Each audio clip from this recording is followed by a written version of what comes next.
women's volleyball fair in its recent tournament this weekend in Providence. Who was this week's top Quinnipiac athlete? And did you know that Quinnipiac men's soccer team is home to a former Bundesliga champion? That's all coming up next on this week's Bobcat Breakdown.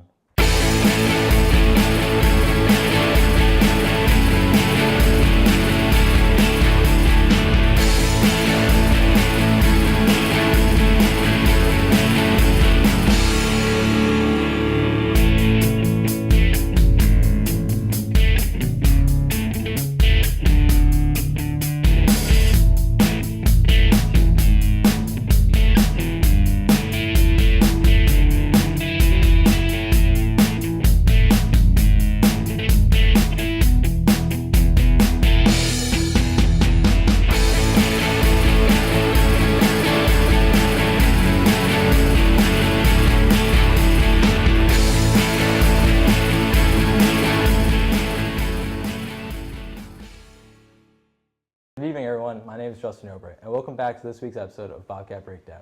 This week, we have some brilliant Quinnipiac sports minds on the show. First up is Arthur Lane. Arthur, how are you doing tonight? Good. Thanks for having me, Justin. Also with us tonight is Victoria Rutigliano and Giovanni.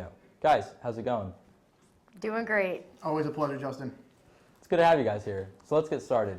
The 1-7 women's volleyball team traveled to Providence, Rhode Island to play in the Friar Classic, where they faced the 2-7 Fairleigh Dickinson Knights, the 2-5 Morgan State Bears, and lastly, the 0-7 Providence Friars. In the first game of the Friar Classic, the Bobcats started strong as they won the first 2 sets against the Knights, but eventually would lose the next 3 sets, losing 3-2. Sophomore Katie Yerke led the Bobcats with 10 kills. Guys, how's it possible that this team would lose even with a lead like this? Artie, we'll start with you. Well, I think that it's just a fundamental problem with the team. I don't think they have a closing mentality with their matches this year. They just haven't been playing well for the amount of matches that they need to win the match, or the amount of games that they need to win the match.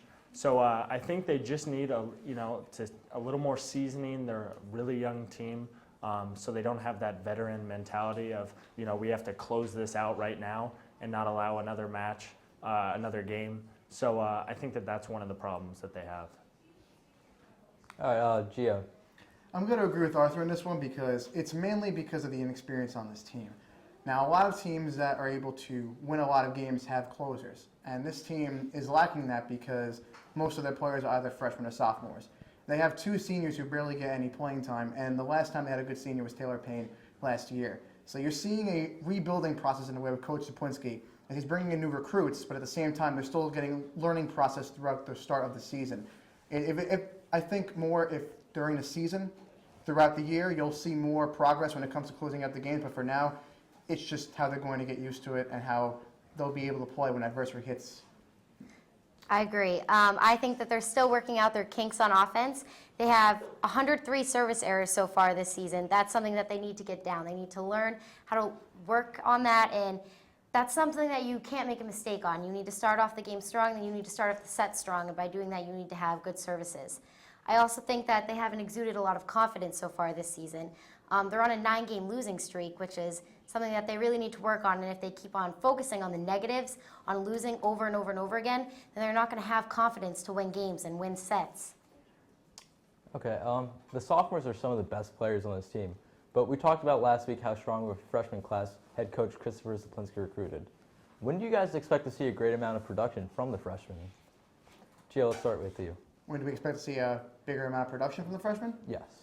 I think you're going to see that during the end of the year because these freshmen are just getting used to playing Division I volleyball. It's more faster paced. They're coming from different high schools. They're trying to get better chemistry on the court. And like we said before, this team has 5 freshmen on the squad.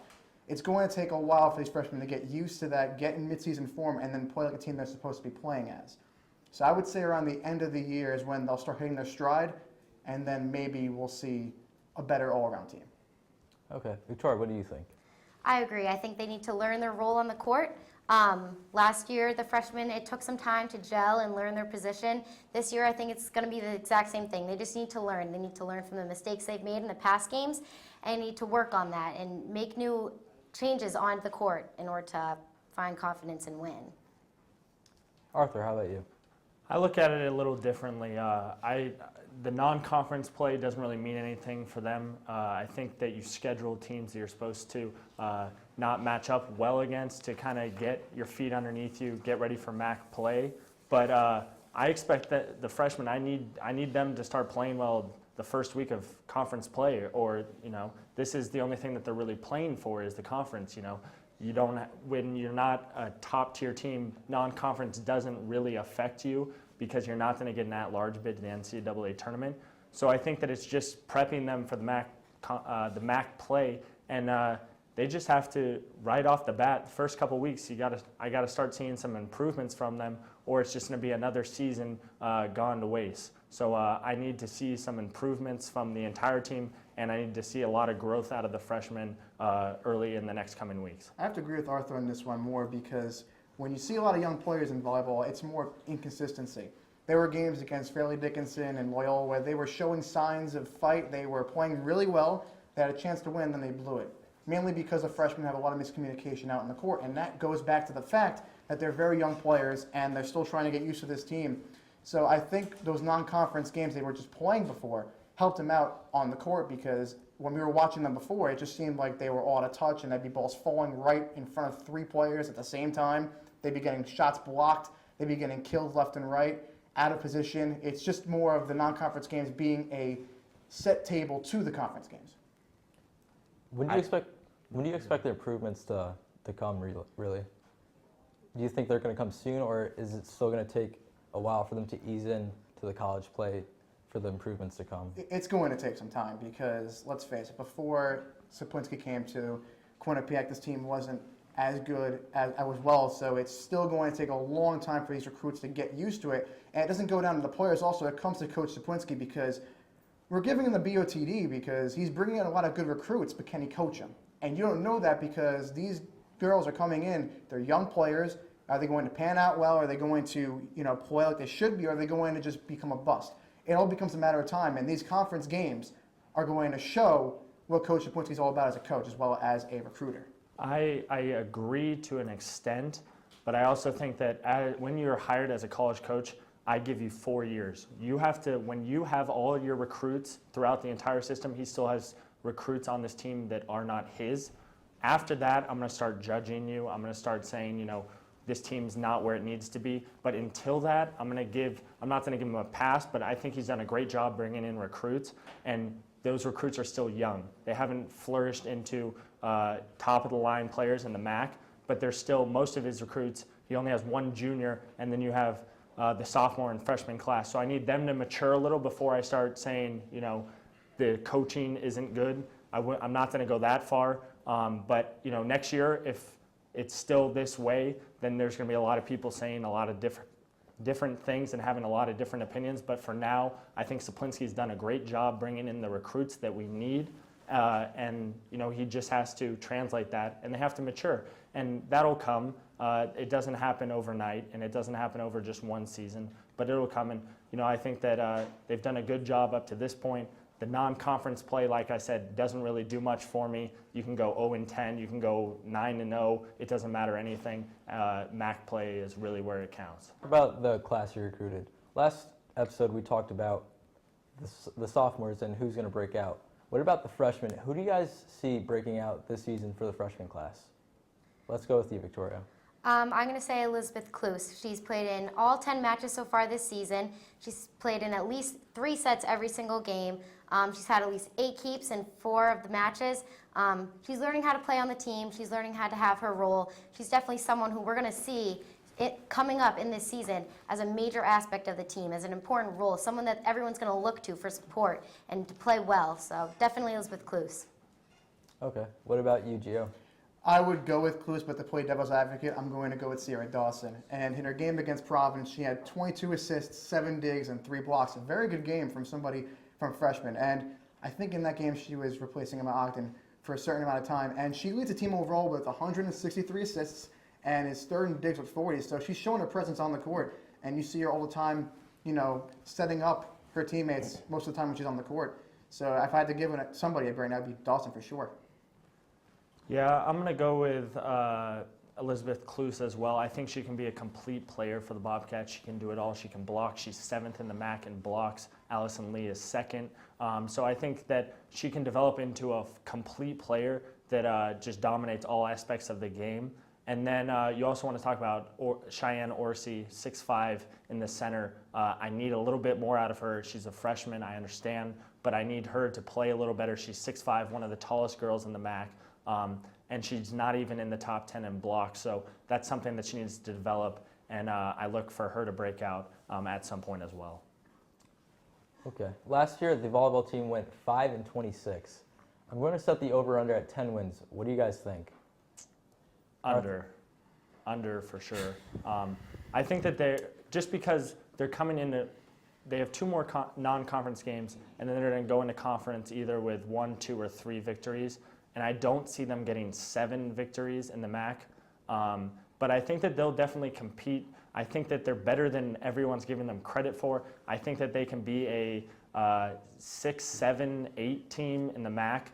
I know that Gio's going to disagree with me, but I think that that's where they can be if they play up to what they're capable of. Gio, what do you think? Yeah. They won 5 games last year, right? Yes. And they lost some of their seniors, correct? Yes. And they brought in a new recruiting class, if I'm correct. Correct. So under. I think, it'll be a blessing if they even win 7 games this year, to be honest. I mean, they show fight. They have a few good recruiting classes. They've shown that if they are on the same page, they can be competitive. But at the same time, you have a bunch of sophomores, a bunch of freshmen, and a second-year coach coming into this. You lose one of your best leaders, third-year coach, my apologies. You lose one of your best players last year. It's not going to come together now. But I think in this conference, they have a chance to, fight for maybe like 6th place or something. But this team is not ready now, but in a few years, they definitely will be ready to compete. I mean, I don't really see 10 wins either. In order for them to get 10 wins, they need to be at least 9 wins and 12 losses in the rest of the season. And that's just something I can't see for this team. While the now sophomores have been learning and we're the breakout group for this, I really can't see it. It's not something that I see as in the cards for this team this year. I mean, they haven't played any conference games yet, and who knows? Maybe the freshmen will get comfortable. Maybe they'll gel together. I don't know. I could see it, but who knows? All right, guys, thanks so much for that input. Coming up after the break, QBSN's own Connor Fortier will sit down with men's soccer freshman Max Rothenbucher.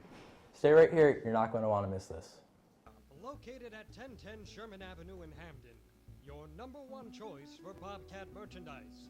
The Bobcat shop features 2 floors of countless styles and colors. With a full 19,000 square foot screen printing and embroidery operation on the premises, Campus Customs and Simplify can design and decorate any garment or promotional product as quickly as needed. Stop in and say hi.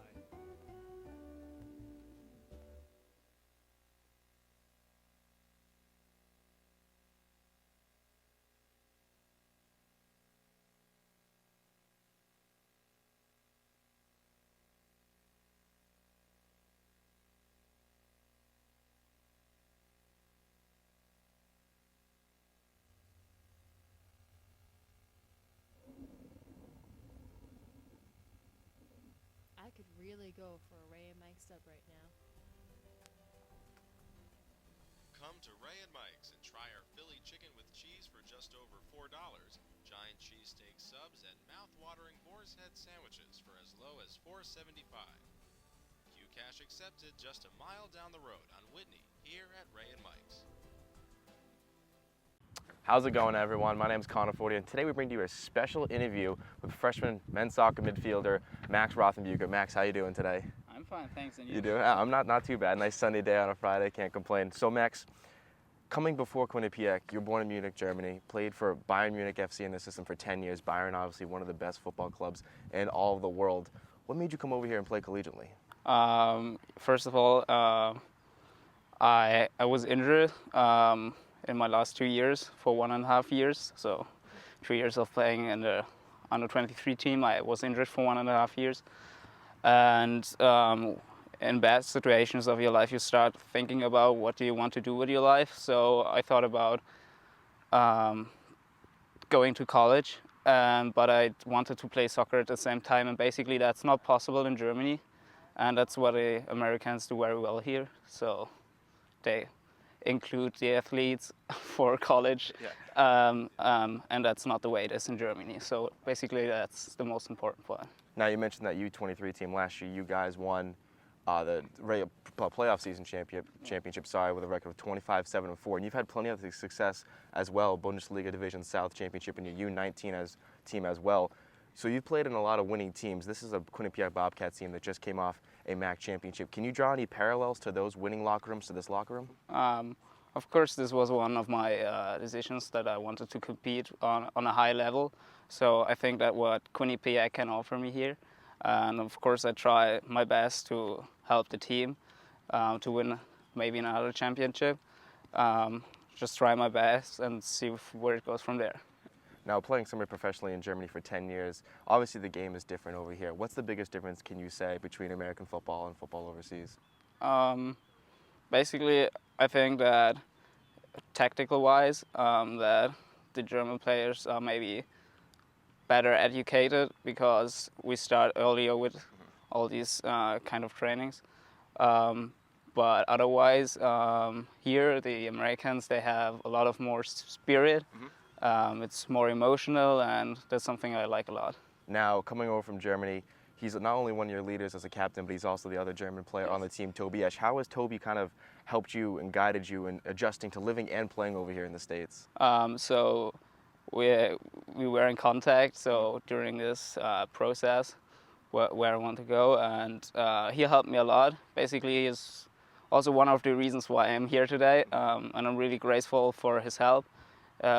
This is like not something everyone would do, and he helped me a lot, like to orientate or give me a big picture of how Quinnipiac is, how the team is, and based on all his information, I made my decision. So he helped me a lot with that. You mentioned that recruiting process, and Toby was a big part of it. Kind of take me through step by step what happened with that recruiting process coming over from Germany. So basically, you inform about the schools, about the teams, how they play, about the school. I didn't really wanted to go to a big school because I want to be to interact with my teachers. I want to know them, and yes, so he gave me a lot of information which made my decision easier, and so that I have a good feeling. Yeah. So is it a popular move for German footballers to come over to the States and play collegiately, or do mostly Germans kind of stay within Germany and play semi-professionally there? It depends what your goals in life are. Some try to be a professional, and then they play maybe until they're 26, 27 years old, and then they realize, okay, maybe that was the wrong decision, because maybe I earned some money, but where does it go from now? I don't have a degree. I'm 26, I should work with this age maybe. So I think this opportunity to come to the US gets more and more popular in Germany, and I think it's a great opportunity. So now obviously Germany this past year is the mecca of football with them winning the World Cup. Were you in Germany at the time when they won the World Cup? Yes, sure. How was that experience of watching your team win the World Cup, and especially being from that country and in that country at the time? Yeah, of course, this is a great feeling and a great thing for Germany. And yeah, we went to several public viewings, enjoyed it with my friends, so it was a lot of fun. I mean, clearly we don't have that nice opportunity over here in the States of watching good world-class football, but Max, that's all for today. Thank you very much. We'll send it back to you guys. The Bobcat Shop, located at 1010 Sherman Avenue in Hamden, your #1 choice for Bobcat merchandise. The Bobcat Shop features 2 floors of countless styles and colors, with a full 19,000 square foot screen printing and embroidery operation on the premises. Campus Customs and Simplify can design and decorate any garment or promotional product as quickly as needed. Stop in and say hi.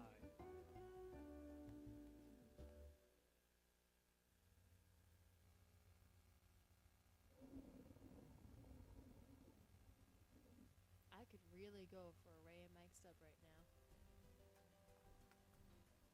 Come to Ray and Mike's and try our Philly chicken with cheese for just over $4, giant cheesesteak subs, and mouth-watering boar's head sandwiches for as low as $4.75. QCash accepted. accepted just a mile down the road on Whitney here at Ray and Mike's.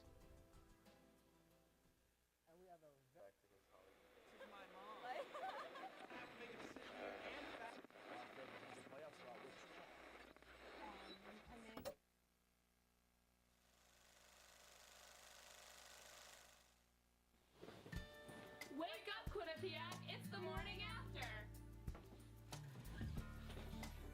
Hey! Come on, guys, it's time for TMA! Let's go!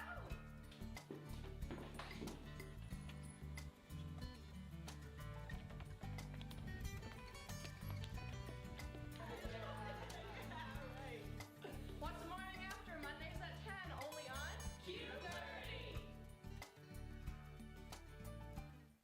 Welcome back to Bobcat Breakdown. There's a ton of Quinnipiac athletics action this week with contests in men's and women's soccer, field hockey, women's volleyball, women's golf, and men's and women's tennis. With all that action, there were some really great individual performances as well. Guys, who's your athlete of the week? Victoria, let's start with you. For me, it's James Greco on the men's soccer team. He's a midfielder. He had 2 assists in the game against Providence. He had 4 shots in the game against Army. He's putting forth a lot of great offensive opportunities. He's making the team move. As we know, the team is a very defensive-minded team. They haven't scored a lot of goals, so he's a very key player offensively for the men's soccer team. I think he had like 2 weeks ago. It was a week and a day ago, and it was not talked about in the last episode. That's curious. All right, Gio, how about you?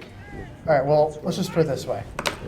There was 689 minutes, or something like that. The women's soccer team that hasn't scored a goal in a long time. And the last time they scored a goal, the Red Sox were good. So that says that. A while ago. A while ago. And then all of a sudden this weekend, Jessica Fontaine scores a goal and they win 1-0. So I'm going to go with Fontaine because first off, she ended a scoring drought that lasted nearly a year. And second off, they won the game 1-0. So that's simple.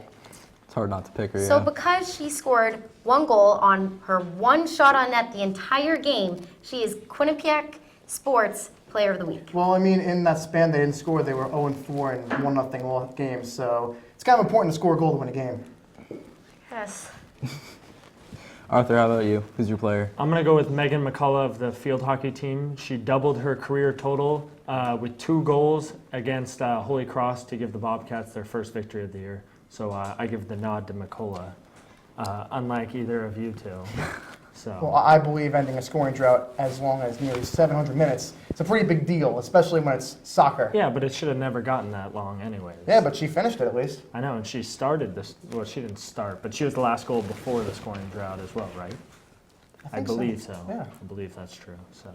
Against Manhattan last year, October I mean, 23rd. let's not forget the men's soccer team with James Greco, who has been taking opportunities. We know that the men's soccer team, how defensive are they? How defensive-minded have they been so far this season? They've only scored a few goals. Yeah. So when you have a player like James Greco, who is making assists, who is being a key player on taking corner kicks and free kicks, who's a player who's taking shots on net, not a very often thing in soccer. Yeah, but Marshall, go ahead. He's been an important piece this year so far, and I think much like the volleyball team, men's soccer last year did not have a good non-conference schedule, and they still won the MAC. So like I said earlier, it's not really about non-conference play, but I did like what I saw out of James Greco, and I liked the defense playing well, losing Stevenson Hockey to injury. We'll find out more about that at some point. And then Borja and Goita having his typical year. Once again, another shutout against Army.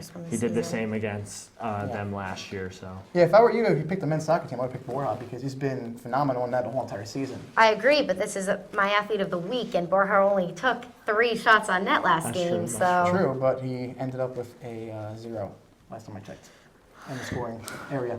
I know. Well, if the team's defensive-minded, they don't score, and he put a shutout. Isn't that the team that's is very important. defensive-minded. Yeah, if it's defensive-minded and Borja has no goals allowed, isn't that kind of important for a defensive-minded team? So you think Borja would be the player of the week because of the defense? No, I'm saying if I were you, I'd pick Borja over somebody like Greco. He played a good game, good week and everything, but Borja has been playing consistently better week in and week out. yeah, but she's saying just this week. I still think Right. Borja did better this It week was than our. Greco. The But question was who's the disagreeing. player Fontaine of the week, was right? the best overall this week, in my opinion. She ended a 700-minute scoring drought, which is, Megan McCullough, 2 goals which I believe none of your people had. So. That's great, but did they end scoring droughts that lasted almost No, a year? Because the field hockey team scores goals. Exactly. That's why it's important. She scored a goal. That doesn't- Women's you soccer don't can't give score. If I went out and played on the basketball team and scored a basket, I don't get athlete of the week. Because they score 50 points a game at least. Basketball's a high-scoring game. Soccer is 90 minutes, just back and forth. You don't score much in soccer. True. Remember James Greco's 2 assists in the game that they did You score. won't let that go. Well, guys, I'm surprised no one picked Megan Conboy. She was the reigning MAC Defensive Player of the Week for 2 weeks. I know she didn't make it this week, but She still. gave up the goal in overtime against the Elk. Yeah, But still, she's been huge this season for no, she's the field hockey noteworthy. team. I like the field hockey love. Yeah, I mean, she's been one of the key players for the absolutely. field No hockey goals this season. against a shutout against Holy Cross. Exactly, she's been And huge. I mean, Holding she'll- Yale for most of the game, so she's had a good year. Right. Absolutely. But Didn't take many shots on net the last game. I think it was around That's your 7. defense for You everything. love that shots on goal. Well, it's an important part of the she game. took Here's the 22 important part of shots the on game, goal winning. last week. Women's soccer team won. 22, Just saying. 22 shots she took a couple weeks ago. So I mean, if I were to pick, I would have to go with Jessica Fontaine. That drought was just huge, and that was a huge goal for the women's soccer team. That's going to carry the momentum for them. Thank so you for understanding me. I would have to go with Jessica Fontaine. All right, well, looks like that's all the time we have for today. Thank you guys for your time on the show tonight. For more information about Quinnipiac Athletics, follow us on Twitter and like us on Facebook at Q30 Sports. Also, check out our website at q30television.com. For Giovanni Mio, Arthur Lane, and Victoria Rutigliano, I'm Justin Nobre. Take care, Bobcats.